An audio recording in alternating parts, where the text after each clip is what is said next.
Mayroon lamang akong sariling buhay, hindi makakain, lahat sa'yo'y ibibigay. Ngayon pamasakin, nag-iisang kalay.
pusong ito, naawitan ka at maling. Hindi magsasawang ika'y sambahin. Bawat sandali, Puri ko'y Sige, pwede ba ang tanaw sa amon din sa tubangan? Pwede dili na ninyo ipataas ang inyong kamon. Kinsa diri ang gibati o kakapoy. Amen. Kinsa diri ang murag mayon ka nga Lord, di na nako kaya. Kapoy ka sa problema, sa balay. Ikapoy ka kay daghan kag bayrono, daghan utang. Ikapoy ka kay naay problema. Kinsa diri ang nakaingon ka Lord, kaya pa ba nako ni? Ano ka na bang maabot sa punto nga murag na-stop na ang world kay ikapoy ka. No, ang ubang dirian na narabaho pero walay makubra kay ihatag sa iyong kinikanan, gitabang at the end of the day. Ibati ni mo ang kakapoy. And sa mo ba siguro tinig-negosyo kanya. Bati ko kang kakapoy kay murag. Grabe ni mo ayun pero walay nahitabo.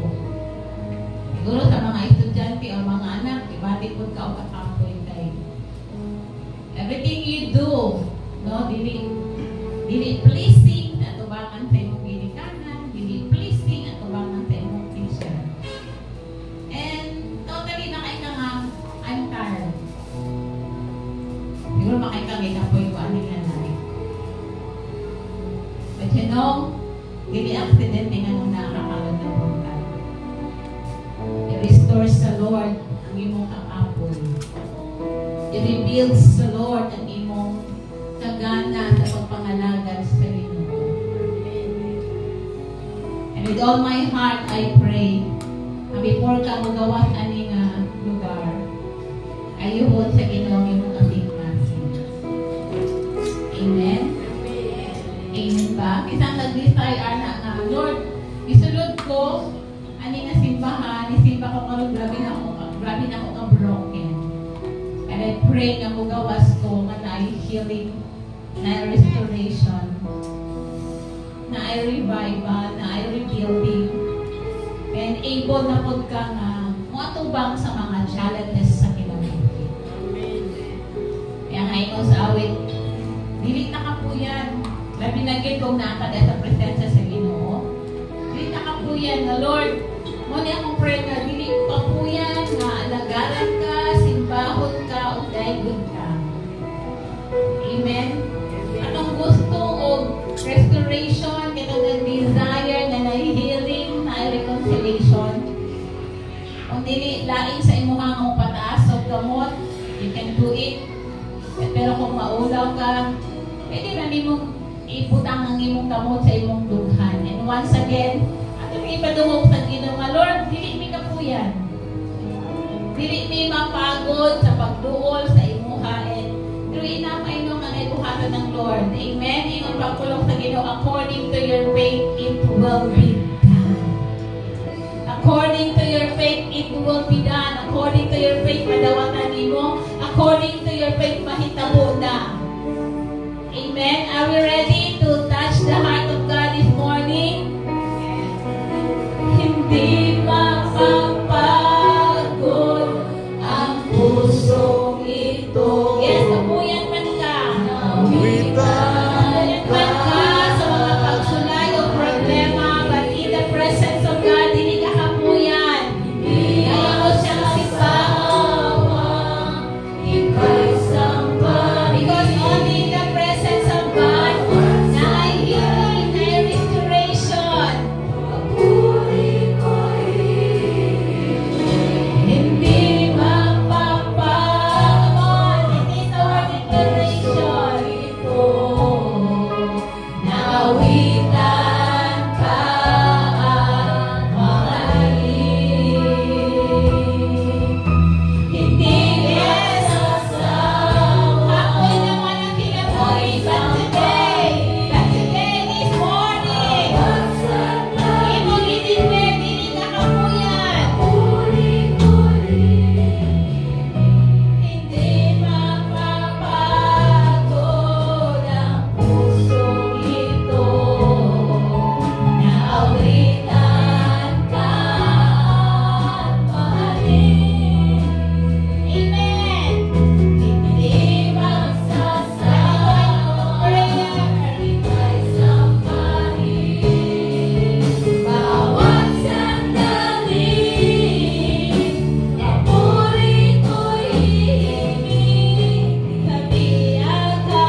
Let our brokenness this morning mahimong usa